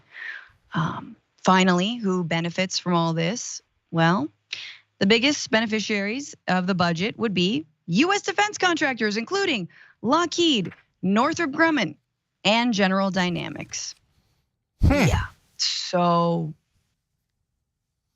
I don't know, Cenk, maybe we are going to war in Ukraine. Francesca, that is so weird because I was sure that we were out of money because Joe Manchin and Kristen Sinema and every corporate Democrat and every single Republican and almost every reporter told us that during Build Back Better that, oh my God, we're worried about debt, we're worried about deficit, we're worried about inflation. How are you gonna pay for that? How are you gonna pay for that? Well, okay, let me just skip ahead to graphic 8 for a second to give yourself, guys, a sense of context for the money. Where does the money go? Wait a minute, this is curious. I'm sure you've seen this all over mainstream media. The Pentagon's, this is, if you did it over 10 years, as they talk about, that's how they talk about the, what they call the reconciliation bill there is now Build Back Better. So you guys remember, when it was killed, it was at 1.75 trillion. Manchin said even that was too much, but let's give him the 1.75 trillion. Again, remember, that didn't even pass, okay? But they said it was way too expensive at 1.75 trillion, and that's part of the reason why they didn't pass it. Look at the defense spending. It's at 8.31 trillion over 10 years. I'm not great at math, but I'm pretty sure 8.3 trillion is a little higher than 1.75 trillion. How many times have you heard cable news anchors say, how are you gonna pay for that? I've got the number at approximately 0. No one questions it in Washington. No one questions it on TV. No one questions it in print. Endless wars, endless money for wars. That passes easily, and not just with Republican votes, with tons and tons of Democratic votes. That's asked for by Joe Biden, the same Joe Biden that gave up on his own agenda, Build Back Better, because it was too expensive. He couldn't find a way to pay for it, but as soon as his donors at Lockheed Martin, Northrop Grumman, et cetera, asked for what, well over 4 times that amount, he's like, right away, sir, yes, sir, absolutely, sir. What else would you like, Raytheon, sir? So that's facts. Everything else that corporate media tells you is spin. By the way, also right-wing media. Donald Trump, he's against endless wars. Well, he has a funny way of showing it. He didn't end any of those wars. And he asked for record amounts for defense spending to go to his donors who are also defense contractors. And now Biden, not to be outdone, said, remember how progressive I am. I'll spend even more money on defense than Donald Trump did. So as usual, corporate Republicans and corporate Democrats agree we should all get screwed. We should be robbed of our money by these defense contractors. And then when it comes time to giving you child tax credit or paid family leave or lower drug prices, golly gee, we can't find any money. It's the ultimate, like I feel like it has to do with Afghanistan, which the problem with the Afghanistan withdrawal had nothing to do with the fact that weapons contractors and defense contractors didn't get their snacky, they didn't get their ice cream sundae. So I feel like, but that's what Biden and the administration is taking from it. Like, oh no, we feel so bad. Oh, we said you couldn't have a cookie. Okay, you can have ice cream for dinner. That's what $770 billion. There you go. You can just eat ice cream for dinner and be happy. Don't hurt us. Don't be mad. It's all just to like make sure that they're on board and make sure. And that's terrifying. That is terrifying that weapons contractors have so much pull. But as Cenk said, and in the numbers, they really are even in terms of who's donating to whom. So here's a graphic of the top contributions just from the last year, 2021 to 2022, from all these weapon contractors, right? And you can see red versus blue where they're donating. I know it's super small, but Lockheed Martin split down the middle, Raytheon split down the middle, General Dynamics split down the middle, Northrop Grumman split right down the middle between Republicans and Democrats. And that's from Open Secrets. You guys should and can take a look at that. To bolster and buttress what Cenk was saying about Build Back Better, let's just look, let's compare. What do you get for your defense money versus what do you get with Build Back Better? So let's start with Build Back Better. All right, 1.75 trillion over 10 years. Remember, 10, so 0 after that. You get universal pre-K, child care and enhanced child tax credits, subsidies on Affordable Care Act, exchanges through 2025, I could use those. Federal help to those who fall below the poverty line, $570 billion into climate measures and addressing affordable housing shortfalls. And again, that's the pared down. This is the compromised. This was the thing that maybe Manchin would smell or Kristen Sinema would taste. Ewy, she didn't like it, put it back. It's not caviar. All right, what's in the defense budget? All right, it's gotta be better than that. It's gotta be better. $770 billion for 1 year, policies, war, funding rich defense contractors. I might add like bases and $15 bottled water dollar. You know what I'm saying, Cenk? $15 bottled water. That's what I meant to say. You remember those days like 20 years ago when they would do the stories about like the $10,000 toilet seat and all those things? Notice that they never do those stories anymore because defense contractors did something that was brilliant. They started advertising on television. And they don't sell anything to the public. They sell missiles and weapons, etc. The government is their main client. So why are they putting millions of dollars in advertising when people can't even buy their products? Because they're not trying to do that. They're trying to buy the media, and they did wholesale. So I'm going to give you one last graphic here, graphic 6. Just 200 defense companies reported lobbying the federal government in 2020. The top 5 account for more than 50% of the industry's lobbying, and the top 15 spend 75% of the lobbying money. The 5 biggest spenders in 2020, Lockheed Martin, Boeing, Northrop Grumman, Raytheon, and General Dynamics, spent $60 million altogether. Now, if you watch or read corporate media, yes, that includes New York Times and Washington Post, and NPR is in the same exact culture, MSNBC, CNN, you name it, okay? All of those people will tell you that the $60 million, Lockheed Martin and Raytheon are just giving that for general charity. They just happen to find a Democrat that they like and a Republican that they like, and they happen to like a lot of them. And they say, you know what, do what's best for the American people. This 60 million's on us. We say they're spending that $60 million to buy those politicians, to legally bribe them, and that they're getting the votes of those politicians. Now, those politicians, both Republicans and Democrats, are all going to vote for a bill that is 4 times the size of Build Back Better without single moment's hesitation, whereas Build Back Better got killed because they said it was too expensive. Now, who do you think is right? Do you think mainstream media covering for the politicians and their own advertisers are correct? That these defense contractors give money to politicians out of the goodness of their heart and expect nothing in return? Or do you think the trillions of dollars funneled to those contractors might have something to do with the legal bribes they gave to all of those corrupt politicians? Everyone knows the answer, Francesca. Everyone knows it.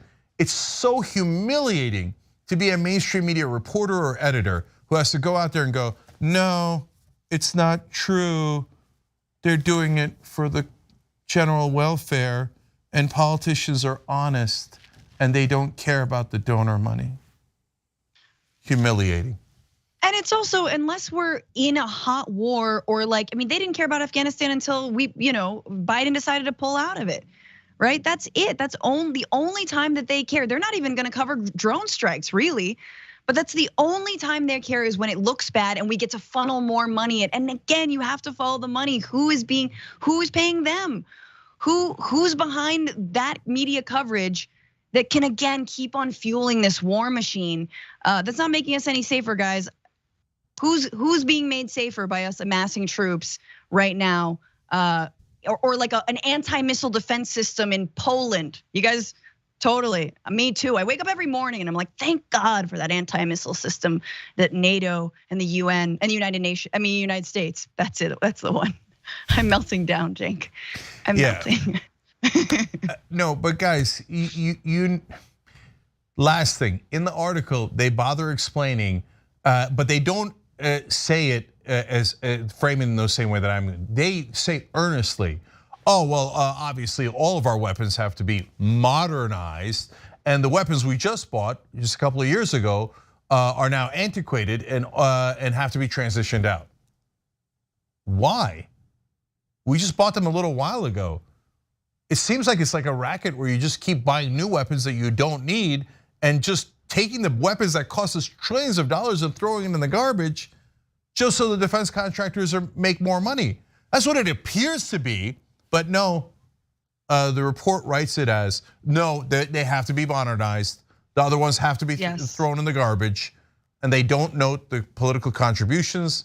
They don't note that we bought those weapons just a little while ago. And when we bought them, they were sold as modernized, amazing, we'll have these forever and they will protect us forever and ever and ever. Oh, a couple of years later, they're inconvenient. We need new weapons. We have no excuse for buying new weapons. They have to be modernized. Oh, but Cenk, I wish they were thrown. Last point, I wish they were thrown in the trash. Instead, they're used, F-35s being sold to UAE that is also with Saudi Arabia right now, bombarding the people of Yemen, starving the people of Yemen. So no, we take the old stuff, we sell them abroad, further destabilize the Middle East and Central Asia, and then it all just works its magic, just comes full circle. And it's a self-fulfilling, disgusting prophecy. If you are watching this and you work in mainstream media, just have a little bit of pride. Just have some smidge of self-respect and go ask your editor, how come we never ask when it comes to defense contractor money, how are you gonna pay for that? How come we've never, ever asked that in our history? And the minute you go to do something for the American people, hey, expand Medicare, lower drug prices, give people free college education, we instantly, all of us in unison scream, how are you going to pay for that? The media in this country is disgusting, absolutely disgusting. Okay, we gotta go. Everybody check out the Twitchuation Room. It's Francesca's show on our network on twitch.tv/TYT. It's awesome. Also check out our podcast, Bitchuation Room. Check her out everywhere. Thank you, Francesca, we appreciate it.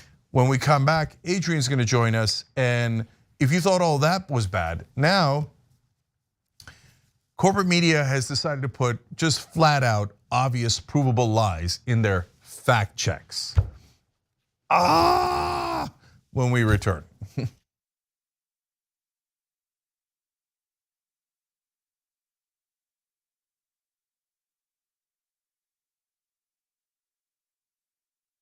You're about to watch some behind the scenes footage of the Young Turks. Ooh. Now these are partial videos. If you want to get all of them, you become a member, go to tyt.com/join, and you'll get all the behind the scenes of me, Anna, John, JR, a little bit reality show like, tyt.com/join, and enjoy this. You know what you're seeing behind me? Jersey, hold. Watch me flip this camera. However I flip it. Do I flip it like this? No, I just took a picture. I'm bitsing right now. What? Behind the scenes. Oh, okay. For members? I don't have my face on. She doesn't have her face on, folks. Oh, that's JR's ass right there. You can't take 5 minutes off, can you? No, I can't, Johnny Pie. I said it was live stream, but I was lying. It's not a live stream. It's just for members. Bitsy, this is my cat. You know what his name is? Kiki Cat. Animals are innocent. Control room and the insanity is obviously there. Right now, as you can see, I'm directing or tech directing. I'm so happy to be here. This is what like a Labor Day beard looks like for Cenk. Man, you're a Young Turks viewer if you recognize me like this. Oh, thank you. You are the one person in my life I would love to meet. What's going on, guys? This is a Bitsy or a BTS or behind the scenes with Hassan Piker, AKA Woke Bay. Oh, hi, I didn't see you there. I have finished my show, The Damage Report, and now I get into a really awkward time of the day. When I'm sitting, the control room is right there. So I can see Bart. This is the Pittsburgh office, by the way. Referred to often as the boiler room. You see how it's ripped? Is it super unprofessional to wear that at a business meeting? Or am I like cool, rebel? I just finished doing the power panel and I'm fired up. What do you do for TYT? Not a whole lot. If you're frantically tweeting at us that something's broken, thank you, because I'm fixing it. And thank you for being a TYT member. Super last thing, because there's always got to be a super last thing. Oh, that was disastrous. This has been behind the scenes, behind the scenes. Welcome to Indisputable.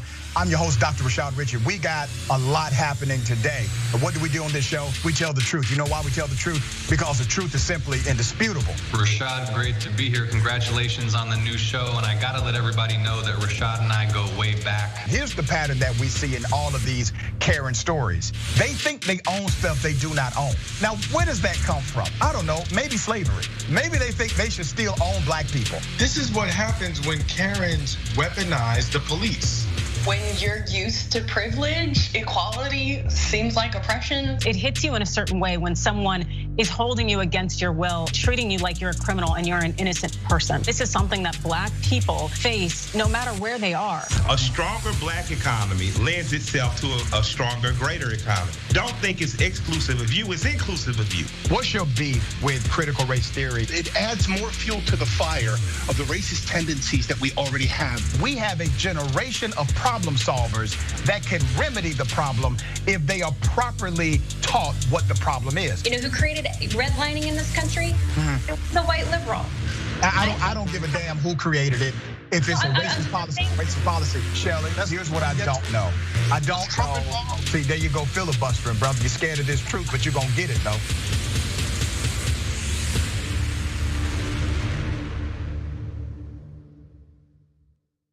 Climate is changing fundamentally, extremely, and non-linearly. It's becoming worse now. It's not when the levees burst that is the problem. It's in the anticipation of that. So I hope every human being is safe. And by human beings, I do not include multinational corporations, especially the ones that started climate change in the first place. What we're currently doing right now in cutting emissions is clearly not enough. There will be ramifications to what Trump is doing. I don't want people to suffer, but I feel like there's gonna be a lot of suffering because we have an imbecile as our leader.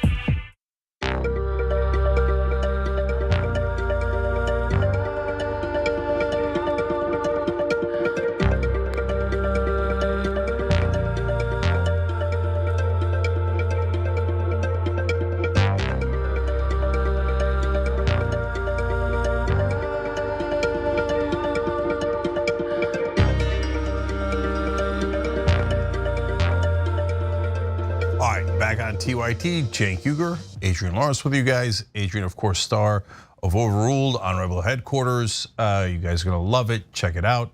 A lot of you already are. Adrian, what do you got for us? All right, so we've got a shocking case coming out of Texas where 5 faculty members of a Midland Christian school have been arrested for allegedly covering up a sexual assault of a student. Now, the incident reportedly occurred during the school's baseball practice. And here is essentially some details that we know coming out of the Independent. So 3 teachers and 2 coaches of Midland Christian School were charged with failure to report with intent to conceal neglect or abuse, police said. The accused have been identified as Superintendent Jared Lee, School Principal Dana Ellis, Vice Principal Matthew Counts, Athletic Director Greg McClendon, and Head Baseball Coach Barry Russell. And we have a photo of these individuals if you want to go ahead and take a look there. There they are, all of those essentially individuals who've been charged with taking care of children. They have all been arrested. And further from the Independent, we also know that the assault took place on January 20th at the Christensen Stadium during a baseball practice. The survivor, whose identity was undisclosed as he is a minor, told a forensic interviewer that he was in a locker room at the stadium to change when the lights were turned off. Another student reportedly told him that it was freshman initiation day before someone began to hit him. He was being hit when he was pushed on the ground and was being screamed at. He attempted to hit his attacker, but was told he was not allowed to hit back. The survivor stated he was then sexually assaulted with a bat. Those are absolutely shocking details. And we do know that when the school principal, Dana Ellis, was informed that the superintendent essentially let them know about the incident in January, the superintendent tells the vice president and the athletic director to look into the case. But then on February 14th, the superintendent told the police that he would not turn over the documents about the incident. And he also reportedly refused to answer further questions by phone.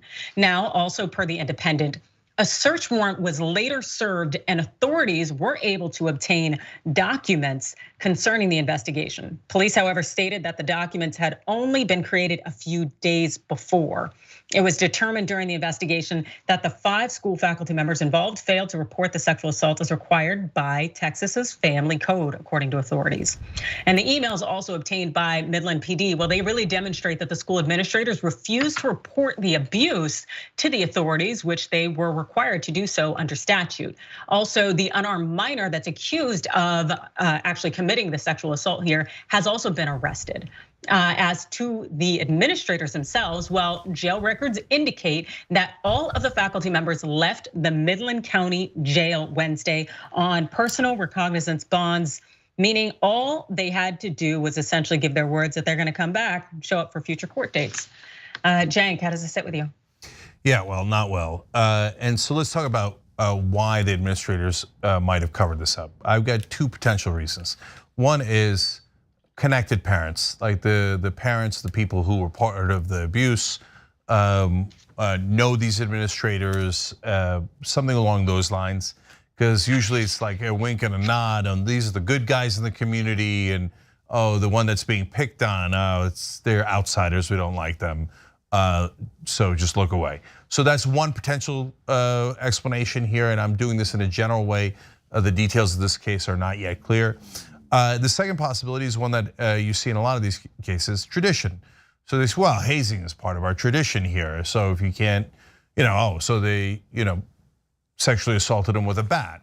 That's our tradition here, and so I don't know why anybody would be opposed to that. We're conservatives. We're going to fight for that tradition. Well, some traditions suck, and you shouldn't fight for them, and you should get rid of them. But nope. All traditions are awesome, even if they involve sexual assault. Well, that's just not true. And so I'm glad they're busted. I hope that they never do this again. And Adrian, there's always these horror stories of hazing. And generally speaking, they're true. I'm sure there's some outlandish ones and apocryphal ones. But overall, yeah, a lot of groups, fraternities, football teams, other sporting teams love to do hazing. And those hazing rituals are gross, they're assaults. They're usually done for, anyway, they claim they're super manly, and then they're almost always involve some sort of, attack that involves one man doing something sexual to another man while pretending to be super, masculine. And that's the good old boys doing it the way they always have. So I hope they get the full force of the law thrown at them. Yeah, absolutely. These school administrators, the athletic director, they were all charged with protecting these kids. And while they may not have been in that situation to be able to help them immediately in that moment, the individual still could have conducted a thorough investigation and reported it as they're supposed to under the law. Again, they're supposed to be protecting them. And I agree with you in terms of kind of getting the sense that this potentially is this cover up, but it also definitely reflects on the community itself. The thought that you could have an incident like this happen, and so many people are willing to risk their livelihoods and their freedom to cover it up really speaks to the fact that this is probably something that might be in some ways ingrained in this community. These displays of power and domination that really look to subjugate a child. That's pretty gross and actually really sickening. Yeah, the law is supposed to protect us all. And when it is applied unevenly, it encourages vigilante justice. Because if it was your kid that got sexually assaulted in this way, you would be tempted to grab a bat at a minimum and go and find whoever thought it was no big deal, etc. And we don't want that. We don't want that. That's why the law has to work. And by the way, to be fair, in this case, the law is looking into it, so that's good, okay? So last thing is, Adrian, this happened to me on my high school football team, not this particular story, obviously, but hazing, right?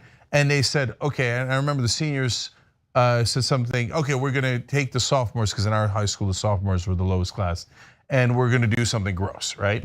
And I was one of the sophomores, and I simply said, who do I have to fight? Because I'm not doing that, okay? And they got into a conversation. I said, look, you could pick Zambrowski, you could pick the other guy, you could pick the biggest lineman you have. I would much prefer to have that fight than I would to go through your stupid ritual that's demeaning and humiliating, etc. Right? And after they had a little get together, and they're like, who should fight Cenk? And then it got weird and awkward, and then everybody left. Okay, but that's unusual, right? And that's why you need administrators to step in and protect all the kids and not the ones with parents you like. Absolutely, and the fact that you can't tell me this wasn't the first incident that's ever happened. Like, I'm sure whoever the coach is, they created a culture that would allow this and enable this. And you can kind of tell who has these kind of dominance problems and tries to essentially exploit other people and embarrass them and gets their jollies from that. So part of it's like, don't act like you don't know who these kids were. They should not have been left alone. You also know who the kid is who gets beat up and mistreated. So it's, as far as I'm concerned, some of these people definitely need to lose their jobs, if not spend a few days, little months in some cells. I wouldn't have a problem with that. Yeah, and last thing, guys, remember that this isn't, hey, we're judging them for not being in that locker room and not stopping it. And you could have a good argument that the coach should have known, etc. They covered it up after it happened. So they were trying to make sure that that kid and his parents and his family never got justice. That's gross and totally unacceptable. Okay, we got to take a break here. When we come back, the story that actually, out of all of the stories, believe it or not, has me most enraged today, and that's the fact check filled with lies. Of course, against progressives, obviously. We'll be back.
All right, guys, a couple more programming notes. Earlier in the week, we launched a petition to make sure that the evidence gathered from rape victims and sexual assault victims are not used against those victims.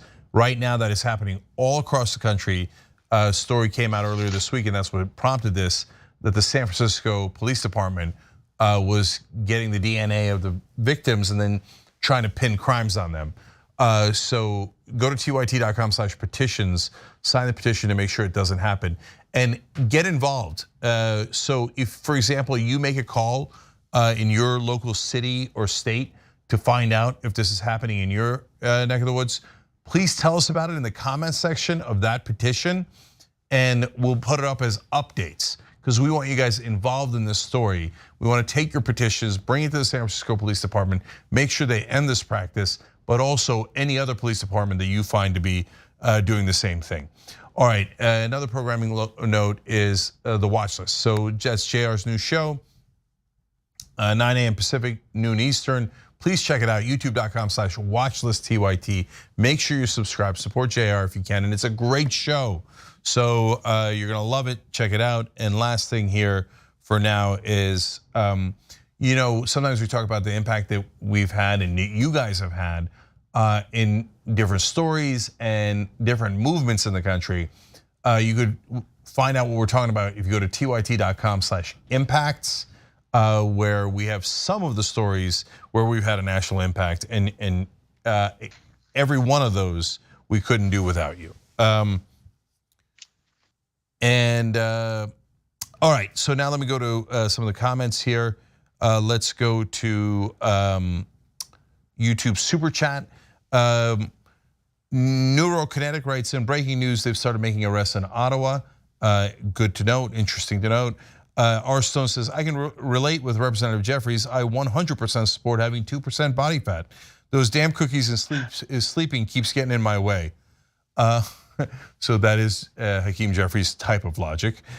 James Bishop says, finally get to see the live show. Keep up the good fight. Happy anniversary. Sorry for being late. James, you don't have to be sorry for anything. And thank you for the $20 as summer giving for our 20th anniversary. We appreciate it. Jeremy Justice wrote in, as a Frantifa super soldier, I don't encourage violence, but after watching that Proud Boys video, all I can think is, I wish a Karen would. There's a lot of TYT references in there, but that's the first time I've seen Francesca supporters being referred to as Frantifa super soldiers. I like it. We'll be back.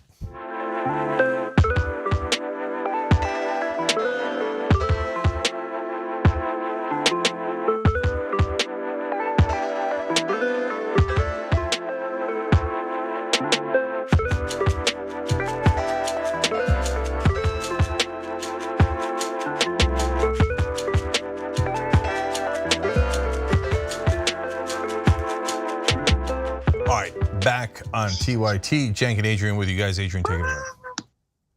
All right, so Tom Cotton, well, enough said, but I'll say more.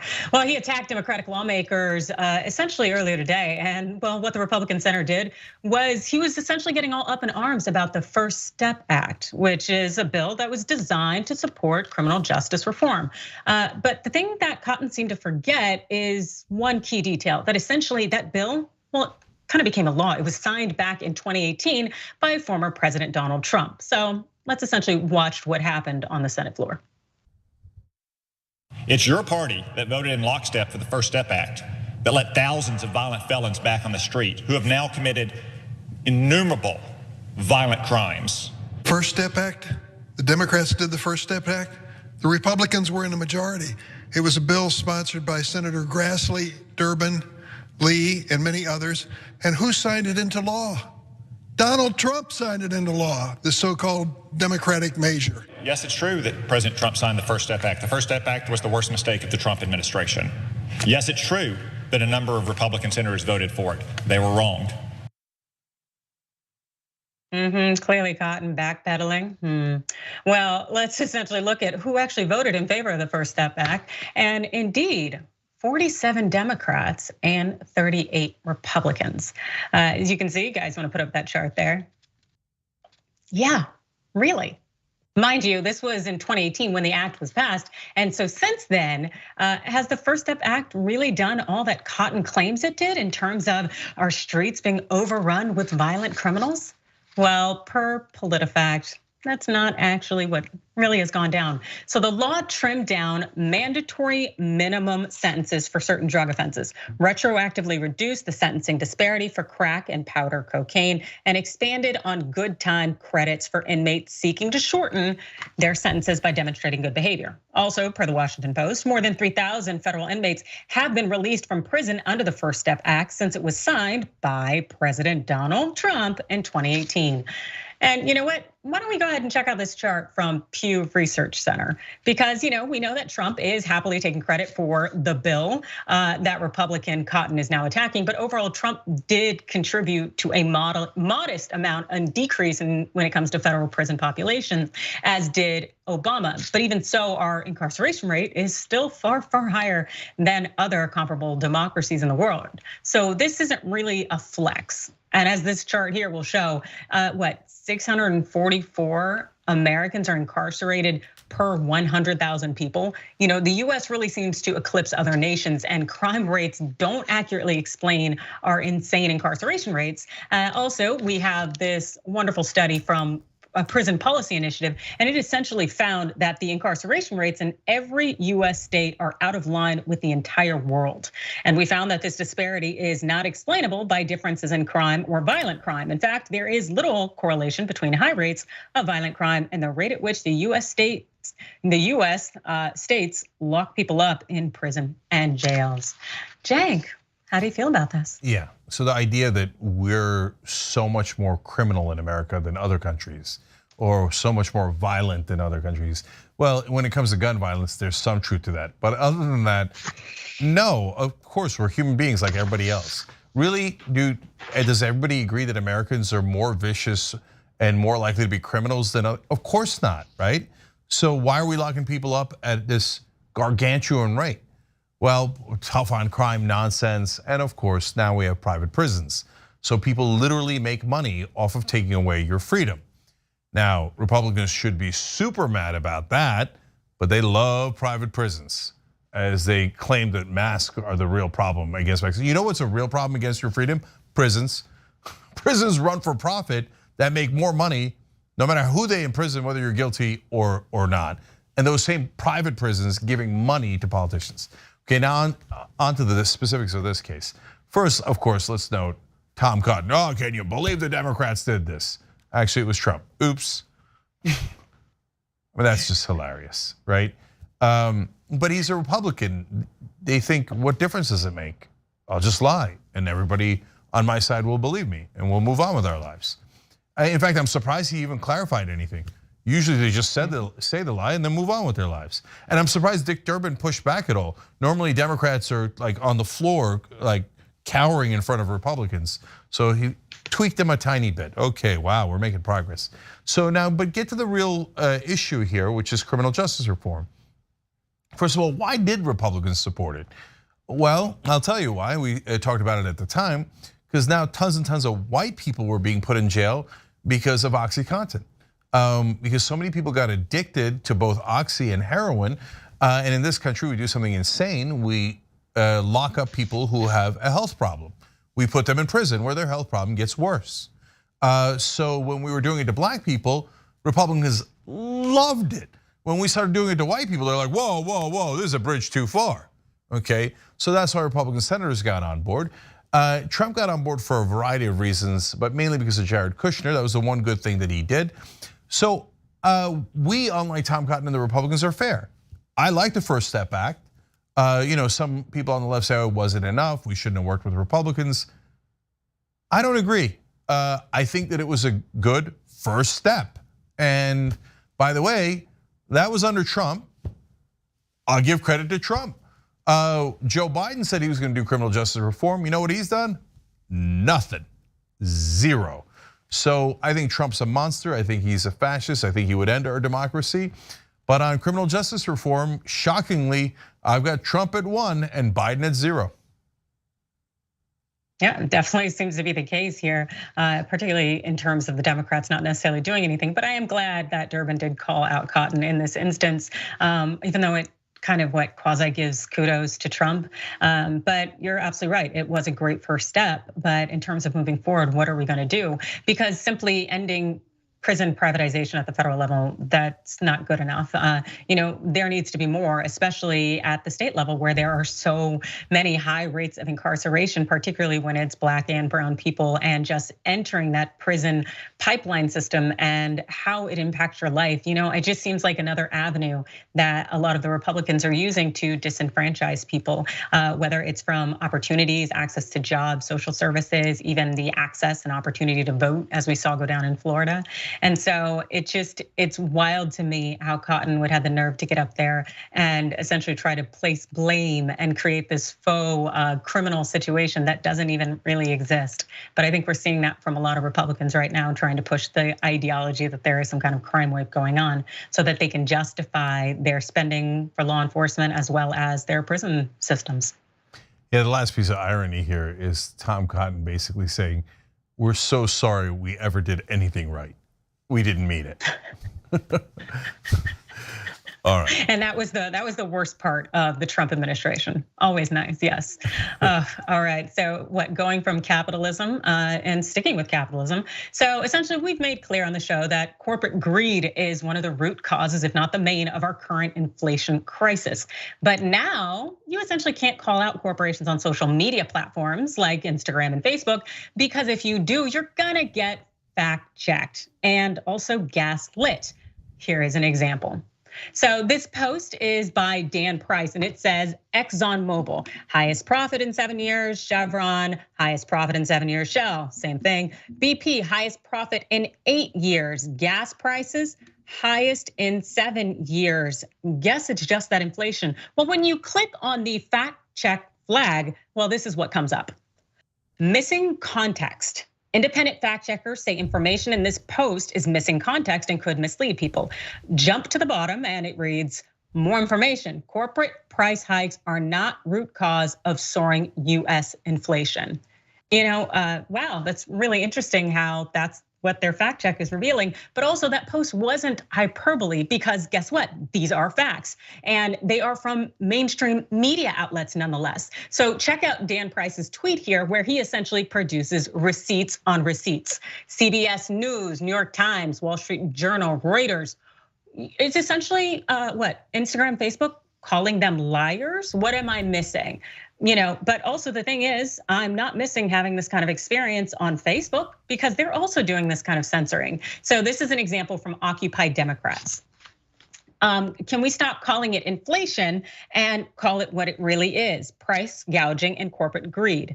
Down below it reads, correction. This meme has been labeled as partly false by fact checkers at AFP. Experts rejected the idea that corporations are the main culprit and said the spike in prices follows big federal spending, heightened demand, and supply problems, all of which have accompanied the pandemic. So that's interesting. What is AFP, you ask? Well, according to their website, this is what they are. AFP launched its digital verification service in France in 2017 and has grown to become the leading global fact-checking organization with dedicated journalists in countries from the United States to Myanmar. They take into account local cultures, languages, and politics and work with AFP's bureaus worldwide to investigate and disprove false information, focusing on items that can be harmful, impactful, and manipulative. And also AFP seems to claim to be objective. Interesting. It says the company itself has unique status under a French law, which stipulates that AFP can in no circumstances be influenced by anything which might compromise the accuracy or objectivity of information. It must in no circumstances fall under the control of an ideological, political, or economic group. It also states that AFP must seek to give French and foreign users precise, impartial, and trustworthy information in a regular, uninterrupted manner. So, Cenk, based on what you've seen so far, do you think that AFP is really out here doing its job? Yeah, utter nonsense. So let's talk about actual facts. So we love context on the show. You hear me talk about context every day, probably about 10 times a day. So great, I love it. So you want to know context? Facebook owns, by the way, Instagram as well. So both of those outlets, same parent company, Meta. We shared with you guys before, the fact checkers they hired are Republicans. So they're checking facts, is that right? Well, look, when you go to pick a fact checker, you can cherry pick, right? You can say, well, I don't like that fact checker, he's actually got facts. Well, this one is filled with nonsense. We're gonna pick that fact checker. So if you ever dare criticize corporations, which by the way, I don't know if you know this, Facebook, also a giant corporation, we're gonna fact check you with things that are not at all facts. So Adrian, I went and found the original AFP fact check on this, and I wanna quote a number of things from that because it's interesting. Let's find out if they really are facts. By the way, can people on the left say things that are counterfactual? Oh, of course, by the way, we call that out when it happens, right? So, and not every part of the fact check is wrong. They talk about high prices are also a result of big budget federal spending. There's some truth to that. Low Federal Reserve interest rates, it's really quantitative easing that's pouring in trillions of dollars into the economy, largely in the form of loans to giant corporations that corporations loved, but that's also true as a contributing factor to inflation and overseas supply problems. That's definitely true. Okay, so now, if they left it at that, hey, there are other factors, I wouldn't even mind this, okay? No, instead, they put that as one line, and here's what they focused on. They said the cost of essential goods such as food, gas, clothes, and housing have all experienced large increases. Now remember, this is the fact check that tells you corporations did not do it, that it is false to say that it was corporations who raised the prices. Now, who gives you food, gas, clothes, and housing in a capitalist society like America? Adrian, I'm pretty sure it's corporations, isn't it? Yep. I mean, it's not like government that gives you food, gas, and clothes, right? I mean, we don't live in a communist, let alone, we're not socialist, let alone communist, let alone Marxist. It is in fact corporations that set the prices of all of these goods, correct? Mm-hmm. I don't think we're saying anything controversial, right? So, but apparently the poor corporations, as they're setting those prices, there was nothing they could do. Really nothing they could do? That seems weird. Okay, I don't know who's setting the prices, God, Gargamel, I don't know. The very next sentence is, wage costs have also risen markedly, wage costs. So that's you guys, you get paid too much. But the sentence continues, with the pandemic partly to blame as workers have been able to demand higher pay. It turns out the pandemic's to blame because you guys are getting paid too much money. Mm-hmm. Now, wait a minute. Adrian, if the wages are too high, and I can see how, what a wonderful fact check, turns out Americans are getting paid too much. That obviously means that companies had to, okay, fine, it was them, but they had to raise the prices because they're not making money anymore. The wage costs are so high, these poor corporations, their profits are non-existent now. Right, Adrian? Yeah, no, I'm gonna go with no on that one. Oh, you're right. I think they just want more money.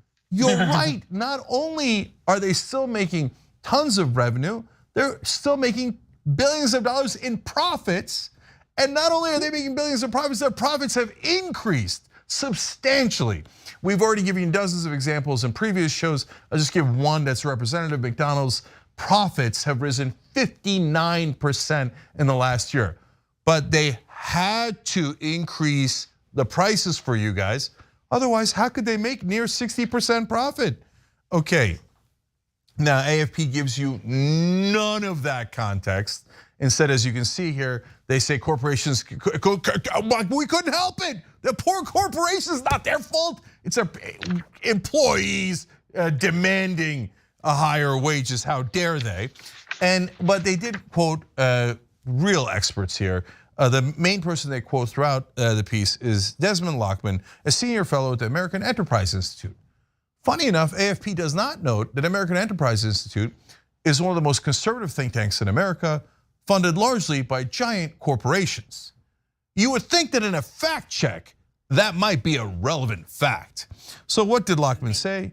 He said that blaming current price increases solely on corporations is, quote, very far-fetched. I mean, the idea that corporations set their own prices is very far-fetched. It's obviously, Poseidon and Thor and whoever else is setting those prices, because it can't be the poor corporations. And finally, I love this quote. They found another expert from another think tank, and this person, Page, says, the theory that firms suddenly became more greedy, quote, doesn't pass the smell test. Corporations being greedy and caring about profits, that doesn't pass the smell test. Obviously, that can't be a fact. Adrian, now that we've shown the real facts, look, I talk about this all the time, but the fact that our media is owned by giant corporations seems to make a slight difference here, and that is not in any fact check. And Facebook and Instagram never give you a warning about that, do they? Nope, not at all. I should really love to kind of just maybe change the narrative to suit their own desires, interests, and needs. And that's definitely what we're seeing here. And this thought that, corporations couldn't just want more money is not passing the smell test. It's like, yeah, right. Have you met a corporation or a CEO? Because also the thing is, the CEOs aren't out here necessarily hiding the ball. A lot of them have gone on the record making clear that essentially they are not rising prices because of inflation, that essentially it is because they want more. Dr. Lindsay Owens, she tweeted this. She said, I have steam coming out of my ears over this one. Constellations, which seems to be the corporation that owns like Modelo, Corona, and other brands. Well, their fourth quarter earnings call, the CFO said, we want to make sure that we're not leaving any pricing on the table. We want to take as much as we can. We'll take as much pricing as we think the consumer can absorb. And per the New York Post, Coach, essentially, for Coach, the rise in prices isn't really about inflation. It's about reducing discounting. In the third quarter, our pricing increases continued to more than offset inflation. Yeah, that's essentially an eye roll over here, because other corporations are really smarter and they're using other excuses for why their prices are rising. Like Starbucks CEO, who had a 39% jump, which is 20.4 million in 2021. Well, they essentially are claiming, again, supply chain disruptions, rising labor costs are to blame for the price increases. But we all know that's not true, as we've seen even Amazon's numbers, and yet they're increasing the price of Prime. It all seems to be very much a joke. Yeah, so last couple of things here. So is there real supply chain issues? There are. Does that affect supply and demand? It does. Does supply and demand affect price? It does. But that's not the reason that corporations have to raise their prices. They're incredibly profitable. They don't have to raise their prices at all. That's the excuse that allows them to raise prices and get away with it. And their own chief financial officers admit that. They say this is an opportunity for us to raise prices and raise profits.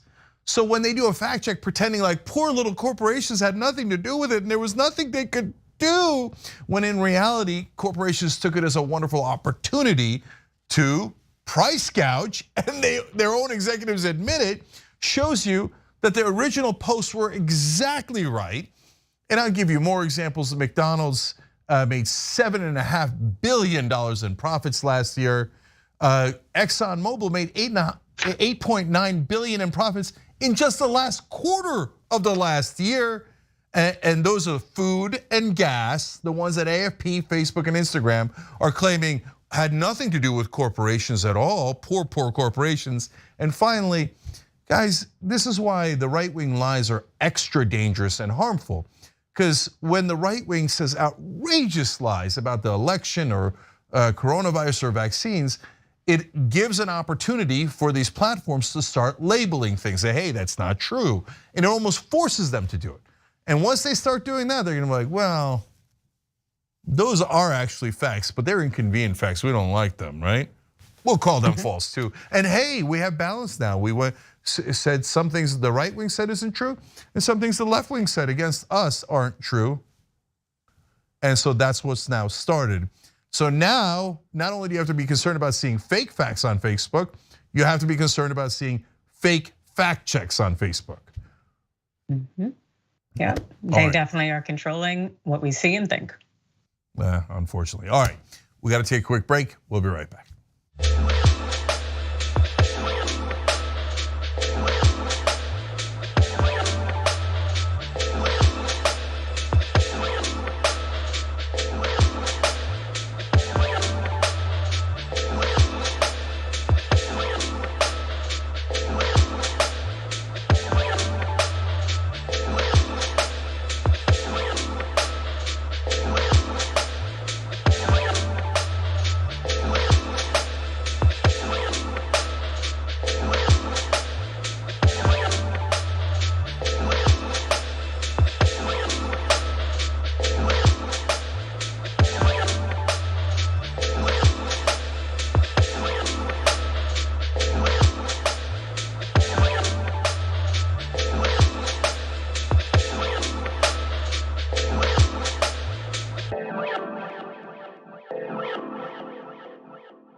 All right, back during the social break here.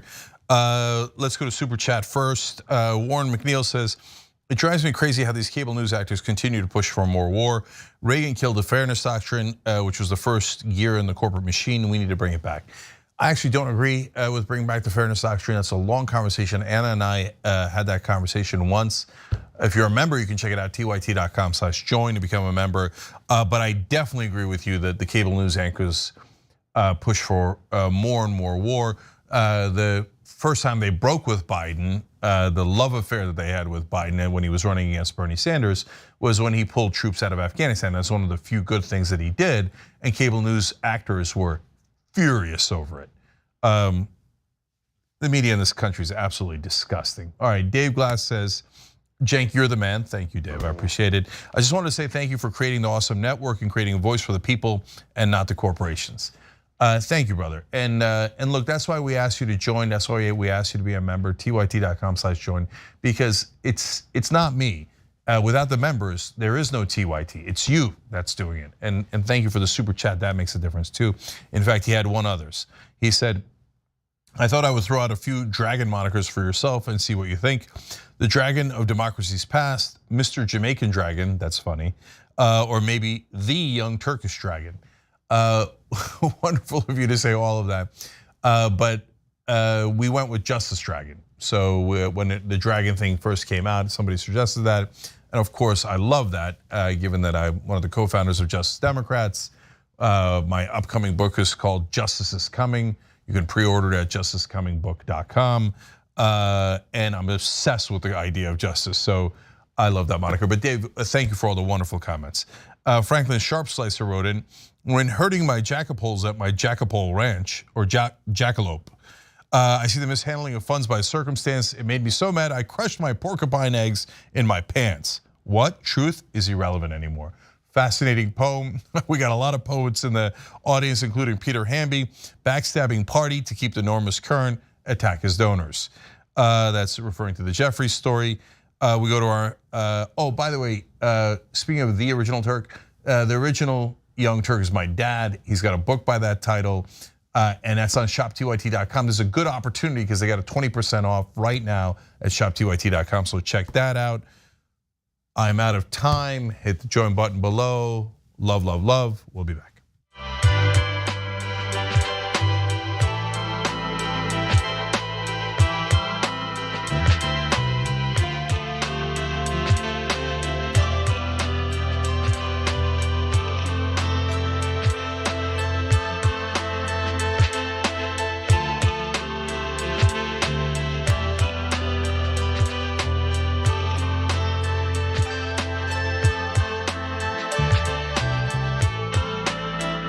TYT, Cenk, Adrian, go.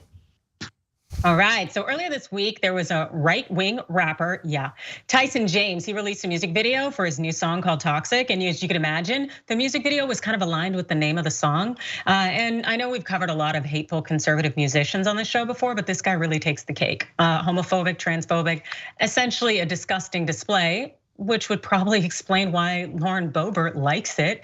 We'll get into that a little more later. But as far as this individual, James, well, his discography, it includes songs like All Lives Matter, Let's Go Brandon, Armed and Dangerous, Rittenhouse, and Rittenhouse 2. Because apparently, one song about a murderous teen it's just never enough. Anyways, Toxic is from his latest album, Here to Stay, which dropped last week. And check this out. He's rapping in front of this background, which is just, it says it all. Also, he's writing abomination on pride flags. He's burning pride flags, a pride, and then because, why not? Also, like most conservative grifters, James acts like he is so incredibly persecuted for not being able to be a bigot, showing himself in chains here. Yeah, sure. So exactly where does Representative Lauren Boebert fit into all this? Well, last year, James was featured on a song called Let's Go Brandon by Bryson Gray. And apparently, Boebert was a huge fan of the song. The Colorado representative tweeted this. For your awareness, YouTube has banned the song Let's Go Brandon, but WAP is still available for your viewing and listening pleasure. Carry on. Another censorship fail from the left. YouTube bans Let's Go Brandon. Patriots rally and put the song on the top of the iTunes chart, even beating out Adele.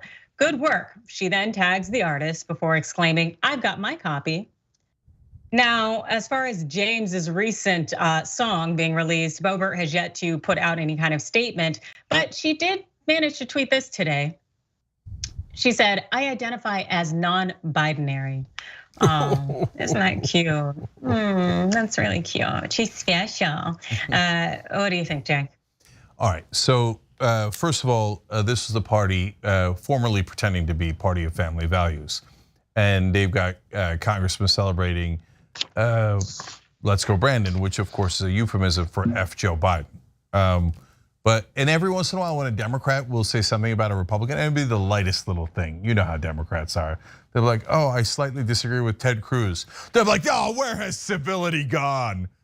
She's celebrating a song that says F Joe Biden, okay? Let alone all the other songs. Rittenhouse, of course, was acquitted, but he did kill 2 people. And so this guy's like, oh, well, good. I'll celebrate the death of those 2 people by writing 2 different songs about how awesome it was that he killed 2 people at a left-wing protest. United States Congress people don't find that problematic. For them, that's not the bug, that's the feature. So that's how much our politics have devolved. And then my favorite, Adrian, is when right-wingers pretend that they're okay with gay rights. No, I don't know why any gay Americans would be opposed to their agenda and opposed to the Republican Party. I mean, they happen to think that the choices they make and the people that they love and their entire lives are, quote, an abomination, and they attack them and they celebrate those attacks. But golly gee, I don't know what would make you think that the right wing is opposed to all Americans being equal. This individual, James, as well as Boebert, just trash on trash. I'm sure the man has no lyrical skills or ability. And the fact that he has to do all of this hate mongering in the backdrop tells you that he's trying to distract from the fact that he has no bars and the thought that he'd ever be behind bars. Like, get out of here. It's like you have no street cred, you have nothing to offer. And Boebert is just absolute nonsense. It's just, I'll pass. Yeah, I had the misfortune of watching the video because to get the context for this story. And the way that he portrays himself, it looks a ton like Al-Qaeda. Like he's constantly dressed up in like the same similar garb, carrying similar weapons. And I guess they're proud of that these days. Welcome to the new American right wing. All right, for the members, we got a whole different bonus episode for you where Rudy Giuliani further embarrasses himself. You will love it. We'll see you there.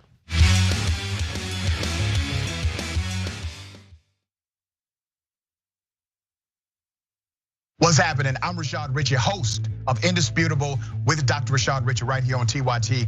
Let me tell you what we do on Indisputable. We go beyond the headline. We make sure that you know the full context of the story. And we also highlight issues that are important to the everyday person. We're talking about criminal justice reform. We're talking about the climate. We're talking about what's happening right in